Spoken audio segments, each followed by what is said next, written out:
Polish skier Andrzej Bargiel has become the first person in the world to climb Mount Everest without supplemental oxygen and ski down from the summit.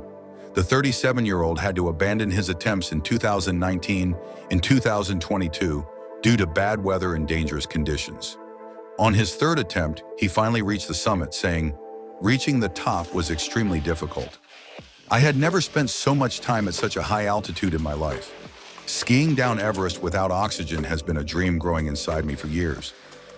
Bargiel spent about 16 hours in the so-called death zone above 8,000 meters, where oxygen levels drop to one-third of those at sea level, creating risks of brain damage, fluid in the lungs, and even death. The following morning, he descended through one of Everest's most dangerous sections, the Khumbu Icefall, and reached base camp. He revealed that during this section, he was partially guided by a drone operated by his brother Bartek. Bargiel's team described the achievement as a groundbreaking milestone in ski mountaineering. Polish Prime Minister Donald Tusk also shared a message on X: "Is the sky the limit?"